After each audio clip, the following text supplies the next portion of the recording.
Bonjour à tous, particulièrement si je n'ai pas encore eu l'occasion de vous saluer. Vous pouvez prendre vos Bibles dans Luc au chapitre 6.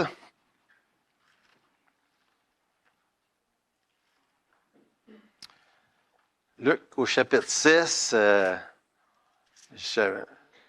j'avais comme hâte d'arriver dans le chapitre 6 parce que ça fait partie de ce qui m'a attiré à vouloir faire une étude dans l'Évangile de Luc. Quand les mercredis soirs, on a traité de ce sujet-là, du choix des disciples. Puis c'est là où on est rendu. Fait que j'étais comme, j'avais hâte d'être rendu là.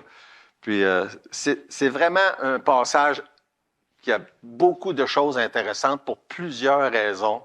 Et on va simplement lire la partie où Jésus choisit ses disciples. On commence au verset 12 dans Luc chapitre 6. En ce temps-là, Jésus se rendit sur la montagne pour prier et il passa toute la nuit à prier Dieu. Quand le jour parut, il appela ses disciples. Il en choisit 12, auxquels il donna le nom d'apôtres.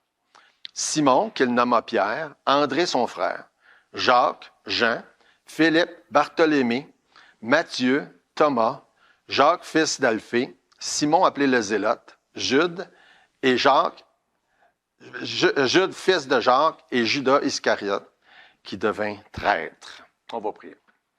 Notre Dieu, on est devant toi ce matin encore en ouvrant ta parole, en reconnaissant que c'est un livre saint, un livre inspiré, et que tu nous l'as remis entre les mains pour pouvoir connaître ta volonté, pour pouvoir connaître tes instructions et parfois se faire reprendre, exhorter, corriger. Et Seigneur, ce matin, je ne sais pas qui a besoin de quoi, mais c'est ma prière que tu puisses faire toutes ces choses au travers de ta parole, par ton Esprit Saint. Et c'est en nom de Jésus, je te prie. Amen. Juste pour se resituer, si vous n'étiez pas là dans les dernières semaines, quand on arrivait à la fin du chapitre 5, il y a une parabole où est-ce que Jésus est en train de parler aux dirigeants, aux pharisiens, les scribes, les chefs des Juifs, et leur dit qu'il allait avoir quelque chose de nouveau qui s'en venait. Et contrairement à ce qu'eux pouvaient imaginer que Jésus ou que le Messie allait faire, de réparer ou rapiécer ce qui manquait ou ce qui était déficient dans leur religion à l'époque, Jésus leur parle qu'on ne met pas une patch de vieux sur du nœud. Et donc, il va avoir quelque chose de nouveau. Puis à partir du début du chapitre 6, c'est ce qu'on voit. Il a enseigné, la dernière fois on a vu ça, qu'il allait avoir un nouveau culte et qu'il allait être différent que ce qu'il y avait autrefois qui était le sabbat. Et c'est d'ailleurs pour ça qu'on est réunis ici un dimanche, parce qu'on n'a plus cette manière de fonctionner-là qui était à l'époque, en Ancien Testament, qui était le sabbat. Et puis, l'autre chose, où est-ce qu'on arrive, c'est qu'autrefois, dans l'Ancien Testament, il y avait un système avec des rituels puis des sacrifices. Mais pour faire des sacrifices, ça prenait des sacrificateurs. C'est de là où vient le mot. Et les sacrificateurs, c'était des prêtres. Puis là, Jésus enseigne que là, il y a une nouvelle équipe qui va former. Puis là, il est nomme, il est présent dans Luc au chapitre 6. Il est ses disciples qui dit qu'ils vont être appelés des apôtres. Et puis, quand on lit, par exemple, et vous pouvez juste tourner, ceux qui ne sont pas familiers avec ça, dans Éphésiens chapitre 4, on voit par après que non seulement il y a des apôtres, mais il va y avoir d'autres personnes que Dieu va utiliser dans notre époque aujourd'hui. Il dit, il a choisi les uns comme apôtres, les autres comme prophètes, Éphésiens 4, 11 et 12, les autres comme évangélistes, les autres comme pasteurs et docteurs. Le mot docteur, ça veut dire enseignant. C'est pas toujours le même mot qui est employé, mais dans ce contexte-là. Pourquoi? Pour le perfectionnement des saints en vue de l'œuvre du ministère et de l'édification du corps de Christ. Fait que les apôtres, c'est comme le début de cette lignée-là, de la nouvelle équipe que Jésus dit qu'il va avoir là, pendant cette époque-là qui était sur le point de commencer et qui a commencé après la mort, la résurrection de Jésus et après la journée quand le Saint-Esprit était donné le jour de la Pentecôte. Ces 12-là que Jésus a choisis sont des personnages très, très importants dans ce qu'on connaît aujourd'hui qu'est l'Église. C'est eux que Jésus a choisis comme étant les premiers disciples, les apôtres qui avaient ce mandat-là. Par définition, c'était des représentants, ceux que Jésus envoie, des messagers pour établir son Église. Et ça nous dit, entre autres, dans Acte 17, versets 5 et 6, puis ça, c'est des témoignages de la part de leur adversaire. Dans Acte 17, versets 5 et 6, ça dit, « Mais les Juifs jaloux prirent avec eux quelques méchants hommes de la populace. » Donc, les Juifs jaloux, avec des méchants de la populace, provoquèrent des attroupements, répandirent l'agitation dans la ville. Ils se rendirent à la maison de Jason. Ils cherchèrent Paul et Silas pour les amener vers le peuple. Ne les ayant pas trouvés, ils traînèrent Jason et quelques frères devant les magistrats de la ville en criant « Ces gens qui ont bouleversé le monde sont aussi venus ici et Jason les a reçus. » Imaginez-vous, à l'époque, même là, pas longtemps après la mort, la résurrection de Jésus, ça nous dit que ces gens-là, ils ont bouleversé le monde. Là. 2000 ans plus tard, il n'y a aucun doute dans notre esprit que le monde qu'on connaît aujourd'hui a eu un impact qui les a bouleversés à cause du ministère, du témoignage des apôtres que Jésus a choisis. Si on se rappelle, on a vu ça il n'y a pas si longtemps à Pâques, entre autres, on parlait de ça, le plan de Dieu, de sauvetage pour le monde, commence à la Genèse. On a eu l'occasion de voir plusieurs des passages dernièrement. Ça commence dans le livre de la Genèse. Dieu avait fait un plan dès le début. Il allait avoir un moyen de sauver le monde entier qui est coupable, qui est condamné à cause du péché. Et ce plan-là impliquait qu'un innocent devrait prendre la place des coupables. Hein? Puis ça nous explique ça dans plusieurs manières, dans plusieurs passages. C'est pas quelque chose de normal. Hein? Même la meilleure personne au monde, en général, voudrait pas faire ça, donner sa vie, mourir à la place de quelqu'un d'autre. C'est ce que Jésus a fait. Il a donné sa vie, il est mort à la place de quelqu'un d'autre. Puis ce quelqu'un d'autre, c'est toi puis moi. C'est tout le monde. C'est toutes les personnes qui sont pécheurs. Ça nous dit dans 1 Jean, chapitre 2, verset 2, « Il est lui-même la victime expiatoire pour nos péchés, et non seulement pour les nôtres, mais aussi pour ceux du monde entier. » Et ça, c'est un résumé très, très simple de la bonne nouvelle. Hein? On peut l'expliquer de bien des manières, mais ça, Jésus, victime expiatoire, c'est lui qui est là à la place pour payer le péché, pour payer la peine qui venait avec le péché, pas seulement pour les miens, les tiens, mais pour tout le monde. Sa mort, son sacrifice, le sang versé était suffisant pour couvrir les péchés de tout le monde. Puis là, Jésus, dans Luc 6, il nous dit qu'il se choisit 12 personnes pour pouvoir propager ce grand message-là. Quand je regardais à ça, ça me faisait penser à l'expression qui a été sortie en 1992 aux Olympiques de Barcelone, les Olympiques d'été, quand pour la première fois dans l'histoire des Olympiques, ils ont dit on permet aux athlètes professionnels d'y participer. Je ne sais pas s'il y en a, il y en a plusieurs qui sont assez vieux pour se rappeler de 1992, mais je ne sais pas si vous vous souvenez de ça. Et puis là, les États-Unis ont mis ensemble un groupe de gars pour l'équipe de basketball. Rappelez-vous de ça? Puis ils l'ont appelé en anglais le Dream Team. Hein? Je ne sais pas s'il y en a qui se rappellent de ça. Le Dream Team de 1992. Puis si vous fouillez un peu dans les archives, vous allez voir des noms là que probablement, même si vous n'êtes pas des gens qui suivent le basketball, vous allez dire, oui, je reconnais tel et tel nom. C'était vraiment des super vedettes. Sans aucune difficulté, ils ont gagné la médaille d'or. Ça disait que la moyenne de points de différence par tous les matchs qu'ils ont joués pendant les Olympiques de 1992, il y avait 44 points de plus que l'équipe adverse en moyenne. Fait que ceux qui ont déjà joué au basketball, ça fait mal, comme on dit. Hein? 44 points de plus. Le Dream Team. Et je lisais ça, je lis les noms qu'il y a là, puis on va regarder un peu c'est qui ça, le Dream Team que Jésus a choisi. C'est ça. Votre réaction en dit long.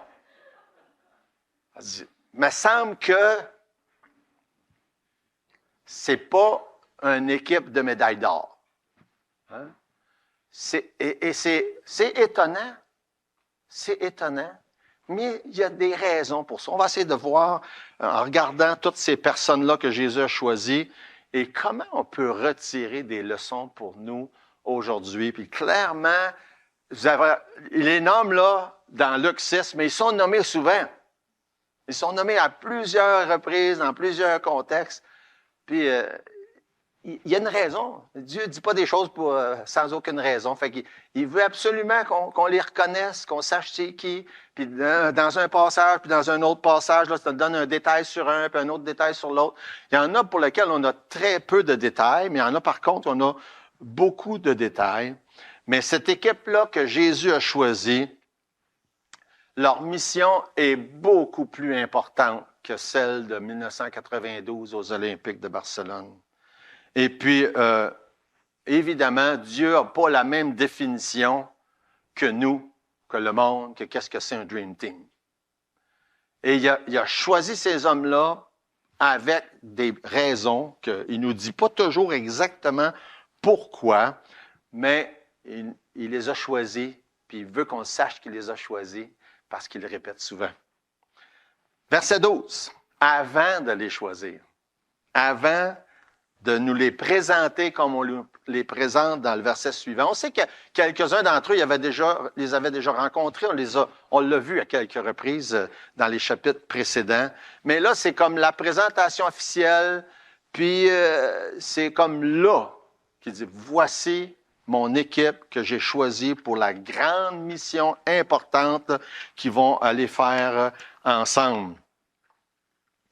Et puis, la première chose que Jésus fait avant ça, ce qu'on devrait toujours faire. Verset 12. En ce temps-là, Jésus se rendit sur la montagne pour prier. Il passa toute la nuit à prier.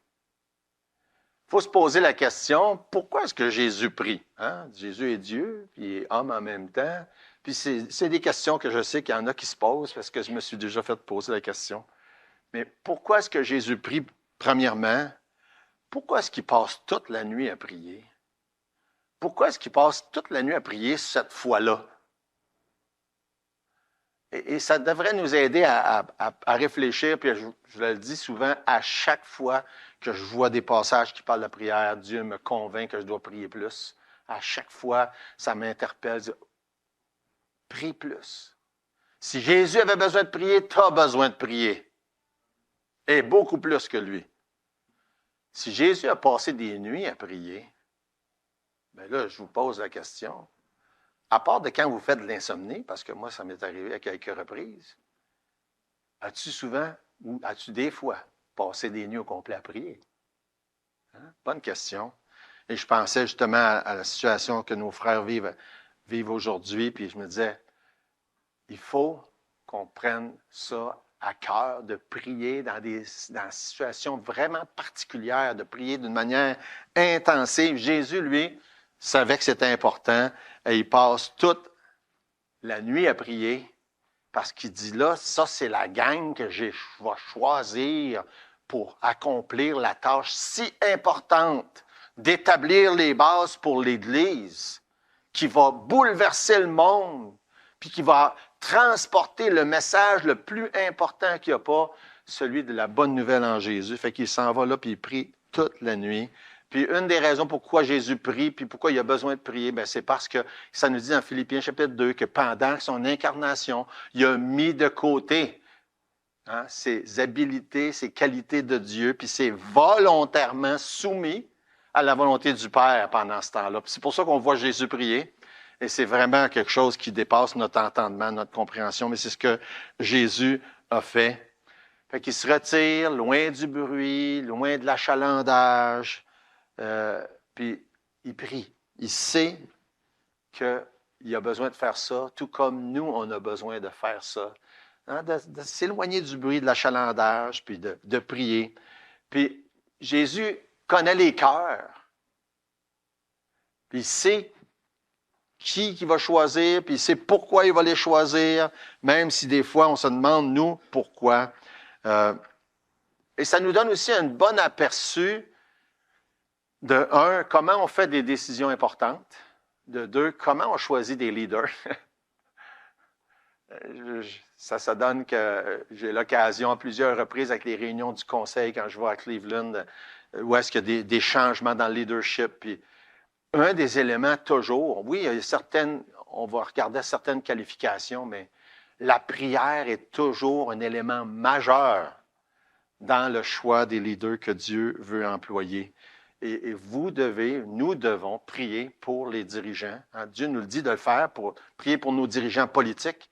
On doit prier pour nos dirigeants dans l'Église, ça fait partie. Et là, on le voit, le diable va faire tout pour détruire l'œuvre de Dieu.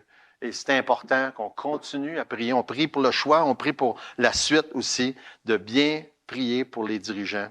Et c'est intéressant parce que à l'époque de Jésus, il y avait beaucoup de gens bien éduqués, beaucoup de gens bien religieux, des hommes avec du talent, des hommes charismatiques, des hommes avec des positions dans la société. Mais ce n'est pas ceux-là que Jésus a choisis.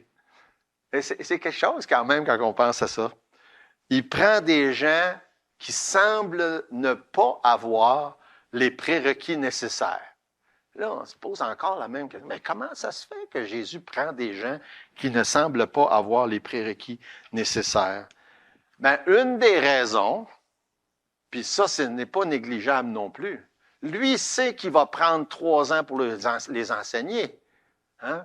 Et ça, c'est important. Parce qu'on pourrait penser avec ça, dire, ben là, c'est pas nécessaire la formation. Ouais, ben Jésus, il lui en a donné une formation. Une formation très, très intensive. Ben, intensive, on ne peut pas nécessairement dire intensive quand ça dure 3 ans, mais quand même, il a donné une très bonne formation à ses disciples qu'il était pour renvoyer par la suite. Et ça fait partie des raisons pourquoi il n'a pas tenu compte tellement que ça des prérequis, en tout cas à notre sens quand on le lit. Il ne s'est pas non plus basé sur la popularité. Il n'a pas fait de sondage, c'est qui qu'on va choisir. Lui a décidé, mais avant de le faire, il a passé toute la nuit en prière, et ça c'est important. À partir du verset 13, il commence à nous les présenter. Une autre question que ça nous suscite, c'est pourquoi il en a choisi 12? Pourquoi pas 12 000 ou 1200 ou 120 ou n'importe quel autre nombre? Il me semble que ce n'est pas beaucoup, 12. Hein? Pour l'immense tâche qui était pour leur confier. Mais on voit plus tard que ça dit bien, que tu la prépares, tu vas dans 2 Timothée 2:2, ce que tu as entendu de moi en présence de beaucoup de témoins, confie-le à des hommes fidèles qui vont aussi le confier à d'autres. Fait qu'il y a cette notion-là de reproduction, que ces 12-là devaient en former d'autres, qui eux en formeraient d'autres, qui eux en formeraient d'autres, qui eux en formeraient d'autres. Fait qu'à un moment donné, l'équipe était rendue pas mal plus grande que 12. Ça, c'est une des raisons. Et il pourrait y avoir toutes sortes d'autres raisons. C'est plus facile de former quelqu'un dans un petit groupe, hein, même 1 à 1. C'est beaucoup mieux comme ça. Et évidemment, une des raisons qui est certainement pas négligeable, ils voulaient être sûrs qu'eux ni nous puissions dire « Hey, ben c'est pas étonnant qu'ils ont bouleversé le monde. Regardez la gang qui était. » Puis on n'a pas besoin d'être une gang pour pouvoir avoir un impact puis être efficace pour Dieu. Ça prend juste la grâce puis la force du Saint-Esprit. Et on ne peut pas à ce moment-là, eux ne pouvaient pas, puis nous, on ne peut pas dire hey, « regardez ça, ils étaient tellement bons, ces gars-là. C'est pour ça qu'ils ont réussi. » Non. Dieu a fait exprès pour qu'on ne puisse pas dire « regardez comment ils étaient bons, c'est pour ça qu'ils ont réussi. Regardez la gang qui était, c'est pour ça qu'ils ont réussi. » Fait que Jésus a choisi 12 disciples qui appellent des apôtres. Le mot veut dire délégué, messager, celui qui est envoyé avec des ordres. Fait que c'est assez simple là, comme définition. Ça s'applique évidemment aux 12 apôtres. Ça peut s'appliquer au sens plus large à tous ceux qui œuvrent, qui enseignent, qui propagent le message de l'Évangile. Nous, on n'a pas la tendance à dire ça parce qu'on restreint ce mot-là aux 12 disciples de Jésus, mais en tant que tel, ça pourrait s'appliquer à d'autres personnes. Quand on les regarde, chacun d'eux, il n'y avait pas de personnes très instruites, pas de théologiens, pas de leaders de la communauté, des gens ordinaires, je pense. C'est un peu l'idée ou le résumé ou le titre pour ce message-là. Jésus choisit 12 personnes ordinaires. Et là, il nous les présente un à un. D'ailleurs, en parlant de monde ordinaire, quand on arrive dans Jean chapitre 21, puis qu'on voit après la résurrection de Jésus qu'il vient, puis il mange avec eux, puis ensuite ils s'en vont à la pêche, il y en a 7 ou 8 dans la gang qui étaient des pêcheurs. Fait que, il y en a là 7 là, dans Jean, puis là, on sait qu'André n'est pas là, il n'est pas nommé dans les 7, donc il y en avait 7 ou 8 qui étaient des pêcheurs. C'est quand même, ça nous donne une idée que être pêcheur professionnel à l'époque de Jésus, ou même encore aujourd'hui, c'est du monde bien ordinaire. Des gens bien ordinaires. Fait que vous ne pourrez pas diminuer quoi que ce soit des pêcheurs. Là, je ne parle pas des pêcheurs sportifs comme moi j'aime pêcher, mais des pêcheurs professionnels. C'est des gens ordinaires, puis c'est des travaillants, par exemple, qui n'ont pas peur de travailler dur. Le premier qui mentionne, c'est le plus connu de la gang, c'est Pierre. Définitivement, quand on lit les évangiles, Pierre est un leader naturel. Il parle souvent au nom des autres. Lui, un pêcheur associé avec son frère André, puis aussi avec les 2 autres frères, Jean et Jacques. On sait qu'il était marié. D'ailleurs, dans 1 Corinthiens 9, vous pouvez le voir si vous voulez, là. Dans 1 Corinthiens 9, verset 5, ça dit « N'avons-nous pas le droit de mener avec nous une sœur qui soit notre femme, comme font les autres apôtres et les frères du Seigneur et Céphas. » On apprend, ça c'est une autre chose par exemple. Quand on lit la liste des 12 apôtres, plusieurs d'entre eux ont 2 noms. Fait que ça devient mêlant. Okay? Pierre, Céphas, ça c'est un exemple. Puis aussi, il s'appelait Simon. Fait qu'il y a 3 noms, lui. Fait que ça, c'est pas évident. Simon, Pierre, Céphas, toute la même personne. On voit ça dans plusieurs passages, il n'y a pas de doute là-dessus. Là. Ça nous le mentionne entre autres dans Jean chapitre 1, verset 42, où ce que c'est Céphas qui va être appelé Pierre. En plus de ça, il y a 2 groupes de frères, ça peut être mêlant aussi, puis il y a 3 personnes, il y a 2 qui ont le même nom. Fait que tu dis, bah, t'as peu, là, c'est qui est qui, là? Hein? Fait que ça, c'est les 12. Fait que si vous êtes mêlés, là, je comprends, moi aussi, ça me mêle. Quand on était étudiant à l'école biblique, on apprenait une chanson pour les chanter. Là, je ne vous la chanterai pas, je ne m'en rappelle pas, là. Mais c'était de chanter, puis on nommait tous les 12 apôtres dans l'ordre qui sont mentionnés, ici, dans Luc chapitre 6. Et dans ce temps-là, je m'en rappelais. Là, j'ai un petit peu plus de misère. Ça fait quelques années de ça. Fait que Pierre, donc, on nous présente un peu son caractère, qui il est marié, il a une femme, on sait qu'il y a une belle-mère aussi, on l'a vu à un autre moment donné. Dans Galates chapitre 2, verset 7, ça nous dit que sa mission première, c'était de prêcher aux Juifs. Okay? Fait que sa mission première, c'était de prêcher aux Juifs. On apprend dans Actes au chapitre 10 que, par contre, Dieu lui a aussi confié la mission d'ouvrir l'Évangile aux non-Juifs, aux païens, au travers de l'histoire de Corneille dans Actes des Apôtres, chapitre 10. Fait que ça, c'est un petit résumé de qui est Pierre. Puis là, s'il y en a 12, là, puis si on veut passer au travers, on ne peut pas en dire trop sur chacun. André, qui est mentionné, deuxième, qui est mentionné dans Luc au chapitre 6. On ne sait pas grand-chose de lui, à part qu'il est pêcheur comme son frère. Et aussi qu'il semble être le premier que Jésus est allé chercher. Parce que c'est André qui est allé voir Pierre pour y dire. Fait que c'est, dans Jean chapitre 1, nous mentionne ça, versets 36 et 37. Ayant regardé Jésus qui passait, il dit, voici, ça c'est Jean-Baptiste qui dit ça, voici l'agneau de Dieu. Et les 2 disciples l'entendirent prononcer ces paroles, ils suivirent Jésus. Puis les 2 disciples, on nous mentionne un des 2, qui est André, le frère de Pierre. Puis l'autre, ben, il ne se nomme pas parce qu'il ne se nomme jamais. Vous savez c'est qui? C'est Jean. Parce que dans l'Évangile de Jean, il parle de lui-même à la 3e personne. Fait que c'est Jean qui est l'autre disciple avec André, qui sont tous les 2 là pour, quand Jean-Baptiste dit « Hey, voici Jésus, c'est lui l'agneau de Dieu. Fait que les autres, ils sont présents là. André passe, on va voir Pierre, puis il parle de ça. Fait que ça, c'est ce qu'on sait d'André. On ne sait pas grand-chose d'autre à son sujet. Ensuite, il nous présente Jean. Donc, il y a Simon, qui le nomme Pierre, André, son frère. Non, j'ai dit Jean. Ah, c'est Jacques qui est mentionné là. Tu parles d'une affaire, toi. Je les ai interchangés. OK, c'est pas grave. Ensuite, ça va être Jean. Bon, on va faire Jean en troisième parce qu'il est dans mes notes, puis sinon, je vais me mêler. Jean, Jean, c'est le petit frère de Jacques. Puis comme on l'a vu tantôt, ben, il était là présent avec André quand Jean-Baptiste, puis donc tous les deux, semble-t-il, étaient des disciples de Jean-Baptiste. Puis que quand Jean dit, c'est lui, c'est Jésus, qui est l'agneau de Dieu. Fait que ça, c'est Jean.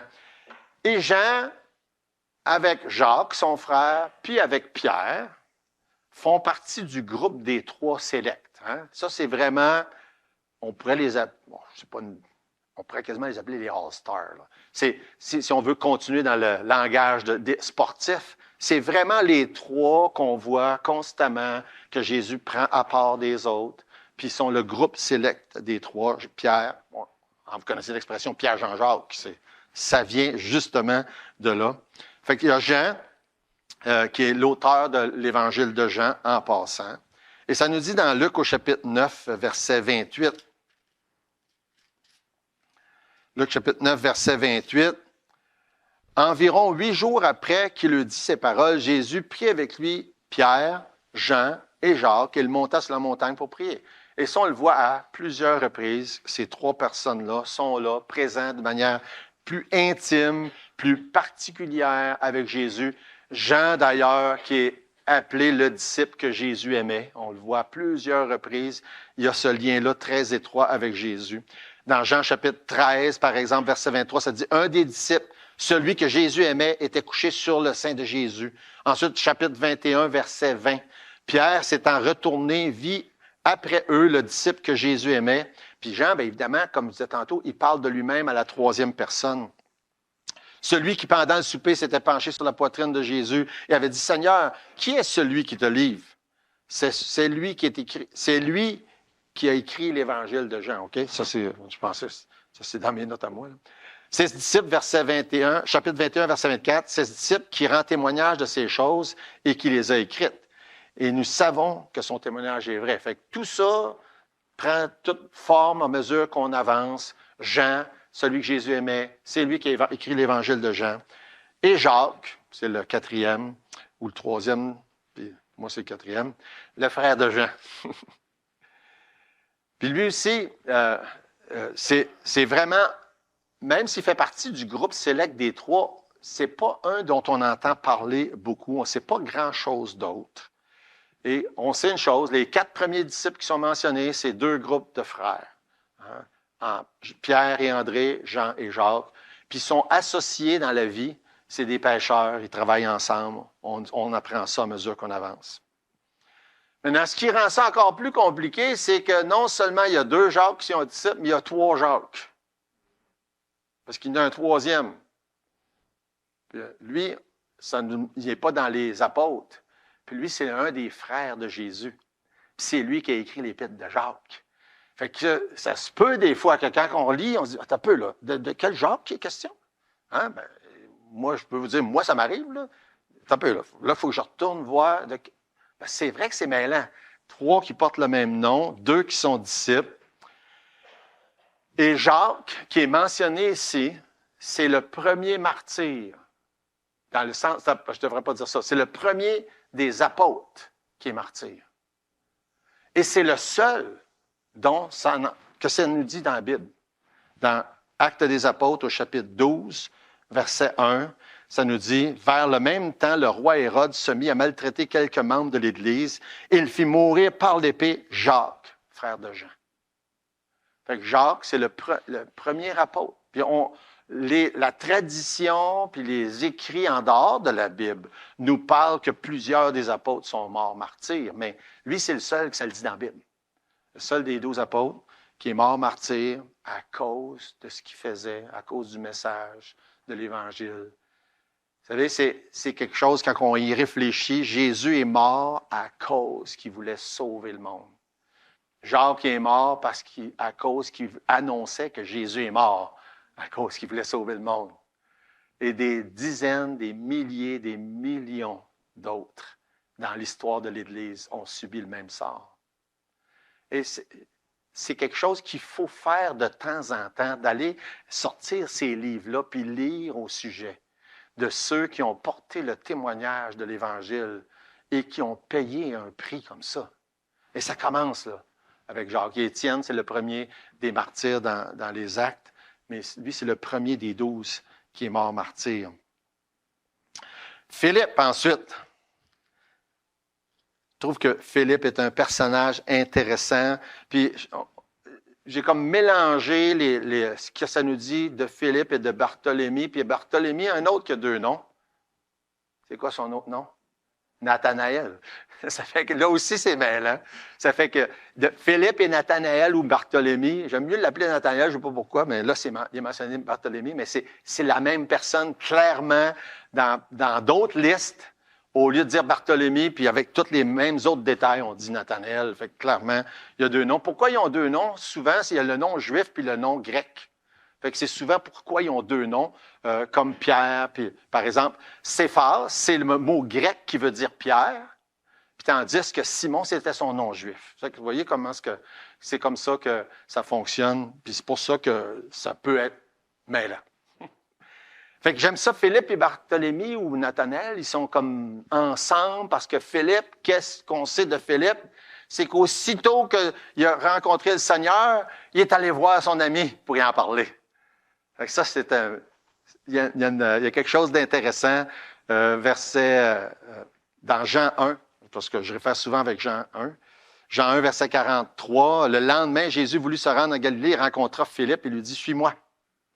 Puis on ne sait pas grand-chose de lui, là. Mais on sait que 2 versets plus loin, verset 45, Philippe rencontra Nathanaël.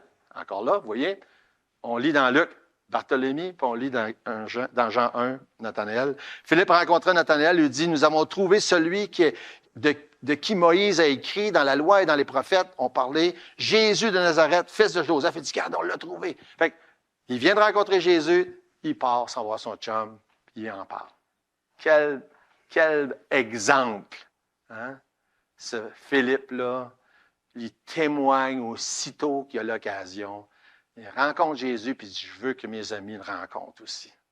Ça, c'est vraiment... Puis là, bien, dans l'échange qu'il y a avec Nathanaël ou Barthélemy, toujours dans Jean chapitre 1, pour ceux qui sont là, verset 46, Nathanaël lui dit, peut-il venir quelque chose de bon, en parlant de Nazareth? Fait que Nathanaël est un peu sceptique, sa première réaction. Et j'aurais le goût de le faire lever la main. Qui ici, quand il a entendu parler de l'Évangile la première fois, était un petit peu sceptique puis un peu réfractaire? Levez votre main. Moi j'en suis, là, qui était sceptique puis réfractaire la première fois. Il y a juste 2-3 personnes, je suis surpris de ça. Qui était... Hein, la première fois que vous avez entendu parler de l'Évangile, vous n'étiez pas si convaincu que ça, là. Puis vous avez été réfractaire. Combien? Levez-les, vos mains. Ah, il me semblait aussi. Il y en a pas mal plus que ça. Moi, j'étais sceptique puis réfractaire la première fois que j'ai entendu parler de l'Évangile. Mais la première fois qu'on m'a expliqué clairement tout, là, j'ai été sauvé. Mais là, quand on a entendu parler au début, là, j'étais, oh, pas sûr que ça m'intéresse, cette affaire-là. Ça ressemble un peu à la réaction de Nathanaël. Oh, y a-t-il vraiment quelque chose de bon qui peut sortir de Nazareth? Oh. Fait que, il était un peu sceptique au début. Puis regardez la réponse, la réaction de Philippe. J'aime tellement ça. Viens et vois. Viens voir. Vous savez, quelqu'un que vous connaissez qui n'est pas très réceptif puis qui n'est pas sûr, là, dites-y la même chose. Viens voir. Viens voir. Et c'est intéressant parce que c'est exactement ce qui s'est passé avec moi. Je n'étais pas nécessairement réceptif, puis là, mes amis m'ont invité, puis j'ai été voir, puis la première fois que j'ai été voir, j'ai été sauvé. C'est pas toujours de même, ça marche. Hein? Vous savez. Mais c'est comme ça que ça a marché avec moi. J'aime bien cette bout d'histoire-là parce que des fois, c'est ça qui se passe. Puis c'est ça qui se passe là avec l'histoire de Nathanaël puis de Philippe. Il dit, viens voir, viens voir. Puis là, sur l'entrefaite, verset 47, toujours dans Jean 1, Jésus, voyant venir à lui Nathanaël, dit de lui, voici vraiment un Israélite dans lequel il n'y a point de fraude. Fait que Jésus, il savait c'était qui Nathanaël, puis il savait qu'il était sincère. Il savait qu'il était sincère. Et ça, c'est intéressant, ça aussi. Et ça me fait penser à un principe que Jésus enseigne ailleurs. C'est pas ceux qui connaissent Jésus qui sont sauvés, c'est ceux que Jésus connaît. Puis là, Jésus, tout de suite, il connaissait Nathanaël. Je trouve ça intéressant comme réflexion dans Matthieu chapitre 7, entre autres. Et vous pouvez regarder là si vous voulez avec moi. Dans Matthieu chapitre 7, versets 21 et jusqu'à 23, « Ceux qui me disent, Seigneur, Seigneur, n'entreront pas tous dans le royaume des cieux, mais seulement celui qui fait la volonté de mon Père qui est dans les cieux. Plusieurs me diront ce jour-là, Seigneur, Seigneur, n'avons-nous pas prophétisé en ton nom? N'avons-nous pas chassé des démons par ton nom? N'avons-nous pas fait beaucoup de miracles par ton nom? Alors je leur dirai ouvertement, je ne vous ai jamais connus. » Ce n'est pas ceux qui connaissent le Seigneur qui est important, c'est ceux que lui connaît. Puis là, il a reconnu Nathanaël, et puis il a reconnu qu'il était sincère quand il s'est approché de lui par la foi. Quand quelqu'un s'approche de Jésus par la foi, Jésus se révèle à lui. Quand quelqu'un s'approche de Jésus par sa propre justice puis par ses œuvres, Jésus dit, je ne te connais pas. Nathanaël s'est approché de Jésus par la foi, puis il dit, je le reconnais, lui. C'est une belle image de ça, en tout cas. Ça dit au verset 48, il était impressionné que Jésus le connaisse. « D'où me connais-tu? » lui dit Nathanaël. Jésus répondit, « Avant que Philippe t'appelle, quand tu étais sur le figuier, je t'ai vu. » Puis, à son tour, après ça, Nathanaël reconnaît Jésus. C'est intéressant, ça aussi. Verset 49, Nathanaël répondit et dit, « Rabbi, tu es le Fils de Dieu. Tu es le roi d'Israël. » Il a reconnu qui Jésus était. Et ça, c'est une indication de ce qui se passe quand quelqu'un a la foi. Tu reconnais qui Jésus est. Tu n'as pas besoin de t'abriller par des œuvres, par une religion, par toutes sortes de choses. Tu fais juste voir Jésus comme il est, puis t'approcher de lui en disant, je sais qui t'es. Le Fils de Dieu, Dieu lui-même. Et évidemment, toutes les autres choses qu'il ne pouvait pas encore savoir de Jésus, qu'il allait mourir, qu'il allait donner sa vie, qu'il ressusciterait le troisième jour, il a découvert ces choses-là par la suite. Il faut qu'on avance, on est rendu à moitié des disciples, mais quand même, ça va plus vite après. Matthieu, le 7e, verset 15, pour encore une fois dans Luc, chapitre 6. Matthieu, le 7e, verset 15. Matthieu, qui évidemment, qui est l'évangile de Matthieu, lui aussi, il y a deux noms. Hein? Son nom juif, c'est Lévi. Ça fait que ça aussi, ça peut être mêlant des fois. On l'a déjà rencontré au chapitre 5. Hein? Il avait fait une fête chez eux. Mais qu'est-ce qu'on sait de Matthieu? C'était un des gens les plus méprisés de son entourage parce que c'était un publicain. Une personne qui travaillait, qui était considérée comme un traître parce qu'il ramassait l'argent pour payer les impôts aux Romains. Puis les publicains, souvent, le faisaient d'une manière ratoureuse, croche, malhonnête. Fait qu'il était très, très, très mal vu par leurs concitoyens. Et c'est pour ça qu'on en parle à quelques reprises dans le Nouveau Testament. Les publicains et les autres gens de mauvaise vie. Ça fait comme, OK, publicains, ça veut dire gens de mauvaise vie, là. Ça veut dire les publicains et les autres. Hein? Tous les gens de mauvaise vie, publicains, étaient tout le temps mis dans cette catégorie-là. Marc, chapitre 2, les pharisiens, les autres groupes religieux levaient le nez sur eux. Marc chapitre 2, verset 16, les scribes et les pharisiens, le voyant manger avec les publicains, les gens de mauvaise vie, dirent à ses disciples, pourquoi mangent-ils et boivent-ils avec les publicains, les gens de mauvaise vie? Ou encore dans Matthieu chapitre 9 et le verset 9, Matthieu 9, 9, où est-ce que ça dit, de là, étant allé plus loin, Jésus vit un homme assis au lieu des péages qui s'appelait Matthieu, Lévi et Matthieu, même chose. Il lui dit, suis-moi. Cet homme se leva et le suivit. Et comme les autres disciples, Matthieu il a tout abandonné pour suivre Jésus. Et comprenons une chose, c'est que même si Matthieu, considéré comme un pas bon, gens de mauvaise vie, etc., il a laissé une business très lucrative pour aller suivre Jésus en passant. Et c'est loin d'être négligeable, cet aspect-là. Des fois, on ne pense pas à ça. Il a tout laissé, puis il s'est en allé, il a suivi Jésus. Fait qu'il n'était plus collecteur de taxes. Thomas ou Didyme, je trouvais ce nom-là drôle, Didyme, en tout cas. Fait que, Didyme, ça veut dire jumeau en passant. Mais à savoir, son jumeau ou sa jumelle, ça ne nous en parle pas, fait qu'on ne sait pas autre chose que ça, mais sûrement que Thomas était jumeau de quelqu'un d'autre. Fait que tu as Matthieu, il y a Thomas, puis après ça, on va voir Judas tantôt.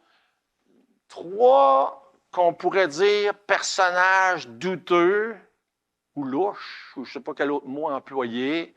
Un qui est très mal vu dans sa communauté, l'autre qui est reconnu parce qu'il a douté. Mais on oublie les belles choses qui sont dites au sujet de Thomas, parce qu'il y a des belles choses de dire des évangiles à son sujet en passant. Mais on dirait que c'est tout ce que les gens se rappellent. Puis Judas, évidemment, qui est devenu le traître, qui a trahi Jésus. Mais Jésus a choisi ces personnes-là. Puis il y avait des raisons de les choisir. Des raisons que, dans certains cas, nous, on ne sait pas. Mais il y avait des raisons. Fait que Thomas n'est pas mentionné souvent, mais par contre, on le trouve dans Jean chapitre 11, quand que Lazare meurt et ressuscite. Et là, je vois l'heure, je vais juste essayer d'accélérer un peu. Verset 14 dans Jean 11, Jésus leur dit ouvertement, Lazare est mort. Verset 15, à cause de cela, vous, afin que vous croyiez, je me réjouis de ce que je n'étais pas là. Mais allons vers lui. Puis là, Thomas, on pense à lui à cause qu'il a douté, mais regardez des belles choses qui sont dites à son sujet. Il dit aux autres disciples, allons aussi afin de mourir avec lui. C'était un homme de passion, un homme qui était prêt, selon ses propres dires, de mourir avec le Seigneur. Fait que c'est des belles choses qui sont dites à son sujet. Dans Jean chapitre 14 aussi, quand Jésus dit, je vais vous préparer une place, croyez en Dieu, croyez en moi, dans le début du chapitre 14, les versets 1 à 3. Il dit, vous savez où je vais, vous en savez aussi le chemin. Puis là, Thomas dit, Seigneur, nous savons où tu vas, mais comment pouvons-nous savoir le chemin? Il y avait vraiment un intérêt d'aller avec le Seigneur. Fait qu'on voit encore là sa passion, son intérêt. Puis ça l'a servi d'introduction pour une des plus belles déclarations au sujet de Jésus, le verset 6 dans Jean 14. C'est à cause de ce commentaire-là de Thomas qu'on a cette belle déclaration-là de Jésus. Je suis le chemin, la vérité et la vie. Nul ne vient au Père que par moi. Et ça, c'est une des belles déclarations qui est tellement importante au sujet de Jésus. Chemin, vérité, vie. La seule manière que quelqu'un peut aller au Père. Puis évidemment, il y a cet épisode-là à la fin où Thomas n'est pas présent quand Jésus se présente après sa résurrection et il ne croit pas. Quand Jésus revient la semaine suivante, Jésus sait qu'est-ce que Thomas a dit. Il dit, ah ouais, touche. Il n'y a rien qui nous dit qu'il a touché, je suis pas mal sûr qu'il n'a pas touché. Il dit, touche à mes trous, touche à mon côté. Et là, parce qu'il a vu Jésus, il tombe à genoux et il dit, mon Seigneur et mon Dieu. Ça, c'est sa profession de foi. Il a peut-être douté avant, mais là, il fait une profession de foi. Et, comme je disais tantôt, qui n'a pas, plusieurs ont douté avant, mais après, quand on rencontre le Seigneur, puis qu'on croit, on peut faire comme Thomas, faire une profession de foi. Mon Seigneur et mon Dieu. Et Jésus lui dit une chose intéressante dans le verset suivant, verset 29 dans Jean 20. Il dit, parce que tu m'as vu, tu as cru. Mais heureux ceux qui n'ont pas vu et qui ont cru. Vous savez, l'histoire, 2000 ans d'histoire ont passé depuis. Et il n'y a pas beaucoup de gens qui ont eu l'opportunité de voir Jésus ressusciter. On nous dit dans 1 Corinthiens 15 qu'il y en a eu plus de 500 à la fois. Combien d'autres, on ne sait pas. Mais la première génération des gens qui vivaient à l'époque de Jésus l'ont vu pendant juste une quarantaine de jours après sa résurrection. Après ça, il est monté au ciel. Fait qu'on ne sait pas combien de gens l'ont vu, comme Thomas l'a vu. Mais il dit, heureux ceux qui vont croire sans avoir vu. Puis aujourd'hui, 2000 ans plus tard, il y a des millions de personnes qui ont cru sans avoir vu. Et nous sommes des gens aujourd'hui qui doivent croire sans voir. On a la révélation de Dieu dans sa parole. On ne peut pas voir Jésus, on ne peut pas voir Dieu. On voit ce qu'il nous a écrit. Mais heureux si ce matin vous croyez sans avoir vu. Et je souhaite que c'est le cas de tous ceux qui sont ici. Et on enchaîne avec Jacques, le 9e. Jacques, fils d'Alphée, on a mentionné tantôt qu'il y avait un autre Jacques. Là, Jacques qui était le frère de Jean, ici c'est le fils d'Alphée, qui est aussi appelé dans d'autres passages le mineur. Fait que Jacques, fils d'Alphée, le mineur probablement parce qu'il était plus jeune que l'autre, un autre dans sa famille, c'est ce qu'on comprend. Mais encore là, ça peut être mélangeant parce qu'il y en a plusieurs. Fait que c'est Jacques, le frère de Jean, on l'a vu. Maintenant, c'est Jacques, le fils d'Alphée. Dans Marc, chapitre 15, au verset 40, ça dit, il y avait aussi des femmes qui regardaient de loin. Parmi elles était Marie de Magdala, mère de Jacques, le mineur. Ah, c'est le même Jacques, là. Marie, mère de Jacques, le mineur, qui était là aussi. Sa mère à Jacques était là quand quand ils sont allés auprès du tombeau avec les aromates. On ne sait pas beaucoup d'autres choses de lui, mais ça, on le sait. 10e, il y a Simon le Zélote. Simon le Zélote, encore là pour le différencier de Simon-Pierre. Fait comme ça, on sait. Simon le Zélote, c'est quoi les Zélotes? Les Zélotes, c'était un groupe religieux. Il y avait plusieurs groupes religieux. Il y avait les pharisiens, il y avait les sadducéens, il y avait les esséniens et il y avait des Zélotes. Les Zélotes, ça dit ce que ça dit. Ils étaient reconnus pour leur zèle. Fait que c'était des gens très, très impliqués. Fait que les Zélotes, des activistes de leur époque. Un groupe s'est séparé de le groupe majeur de Zélotes pour devenir le groupe des Sicarii, qui sont ceux qui avaient conquis la forteresse de Masada. Je ne sais pas si vous avez des gens qui ont déjà entendu parler de Masada. Vraiment une intéressante partie de l'histoire d'Israël. Si jamais vous savez pas de quoi on parle, prenez quelques minutes, allez voir sur Internet. Vous allez trouver plein d'informations au sujet de Masada. Si vous visitez Israël aujourd'hui, ça fait partie des sites à visiter. Et c'est un site, c'est une grande forteresse naturelle tout près de la mer Morte. Et que un des Hérodes, là, je ne me souviens même plus lequel, avait fait construire un palais pour lui sur cette forteresse-là. Et le groupe de Zélotes qui se sont séparés des autres, qui sont devenus encore plus activistes, ils ont réussi à conquérir la forteresse de Masada, puis ils se sont établis là. Et ça, c'est à peu près dans le temps dans les années 70 de notre ère, quand Jérusalem a été détruit, puis que là, c'était la guerre, puis il y avait des gens qui se battaient contre les Romains, puis qui voulaient défendre la cause des Juifs. Il y a un groupe qui s'est réfugié là, puis là, il était vraiment isolé. Là. En tout cas, je ne vous en dirai pas plus, vous irez voir. Finalement, ça a fini par un siège où les Romains ont entouré la forteresse, puis ont construit une immense rampe. Ça a pris, je pense, au-dessus d'1 an à construire pour pouvoir monter sur la forteresse, parce que sinon, c'était tous des petits sentiers que juste une personne à la fois pouvait monter.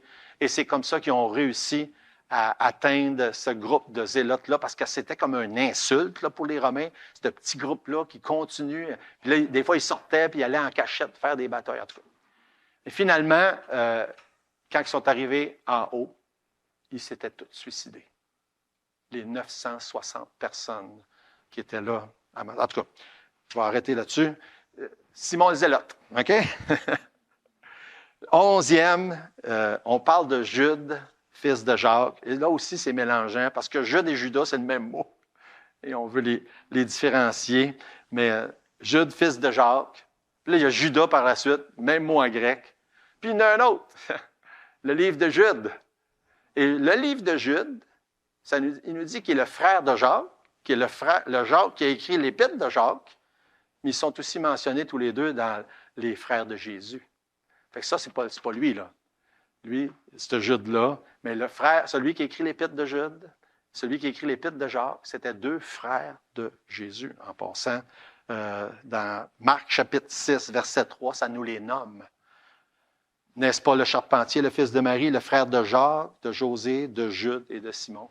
Fait que ça, c'était les frères de Jésus. Mais puisque souvent les gens portent les mêmes noms, c'est vrai que c'est à s'y perdre des fois. Et le dernier qui est mentionné, c'est Judas Iscariote.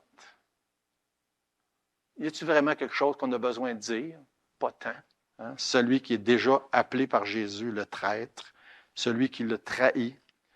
Et la question se pose, pourquoi Jésus a-t-il choisi un traître parmi les 12? La réponse est dans la Bible. Parce que ça disait, c'était écrit d'avance que c'est ça qui arriverait, qu'un des siens le trahirait. Fait que Jésus a choisi Judas spécifiquement pour que, comme ça dit, que les Écritures s'accomplissent. Ce qui était prophétisé des années d'avance. Le moins qu'on puisse dire, c'est que c'était des gars bien ordinaires, parmi lesquels il y avait plusieurs pécheurs. C'était tous des pécheurs, mais il y avait plusieurs pécheurs. Un qui était méprisé, un qu'on voit douter, un autre qui est un traître. Mais Jésus a choisi toutes ces personnes-là. Et dans 1 Corinthiens chapitre 4, verset 7, ça nous explique que, comme pour eux, pour chacun aujourd'hui, tout ce qu'on est, tout ce qu'on a, c'est par la grâce de Dieu. Tout simplement. Car qui est-ce qui te distingue? 1 Corinthiens 4, 7. Qu'as-tu que tu n'aies reçu? Si tu l'as reçu, pourquoi te glorifies-tu comme si tu ne l'avais pas reçu? On pourrait regarder tous ces hommes-là et dire, « Ah, franchement, qu'est-ce que c'est ça? » C'est ça. Puis me lever le nez sur ces gens-là. Ah, même chose, il faut se regarder. Si je suis, moi, pour lever le nez sur qui que ce soit. Jésus les a choisis. Il les a choisis pour nous montrer qu'on est tous ordinaires, mais on est tous aussi spécial devant Dieu. Et si Dieu nous choisit, c'est par la grâce qu'il nous choisit. Dans 1 Corinthiens 1, verset 27 et suivant, ça dit, « Mais Dieu a choisi les choses folles du monde pour confondre les sages. Dieu a choisi les choses faibles du monde pour confondre les fortes. Dieu a choisi les choses viles du monde et celles qu'on méprise, celles qui ne sont point, pour réduire au néant celles qui sont, afin que personne ici ce matin, personne n'importe où dans le monde, personne dans toute l'histoire, ni à l'époque de Jésus, ni à toutes les autres époques, personne ne se glorifie devant Dieu. Oui, Jésus a choisi des gars bien ordinaires. Puis, comme il prend des hommes et des femmes bien ordinaires aujourd'hui aussi. Et il ne choisit pas des gens parce qu'ils ont du charisme, parce qu'ils sont capables de faire des choses, parce qu'ils sont religieux. Il choisit par pure grâce. Et qui que ce soit ici ce matin qui entend ce message-là, qui entend ce que la Bible enseigne, on a tous l'opportunité de faire comme Philippe a fait, de faire comme Nathanaël a fait, de faire comme Thomas a fait. On regarde à ses doutes, mais on oublie comment est-ce que Thomas il a proclamé sa foi en Jésus, mon Seigneur et mon Dieu. Et qu'un jour ou l'autre, on doit arriver à cette même constatation. Jésus est bel et bien le Sauveur. Il a donné sa vie. Il est mort sur la croix. Il a versé son sang. Il est ressuscité le troisième jour. Pourquoi? Parce que je suis pécheur, parce que tu es pécheur, parce qu'on a besoin d'un Sauveur. Jésus est le Sauveur. Et c'est le même message qu'il a confié à ses 12 il y a 2000 ans, qu'on annonce encore aujourd'hui. Puis en plus, il a dit qu'eux, c'était des apôtres, puis un apôtre, ça veut dire un envoyé, un messager.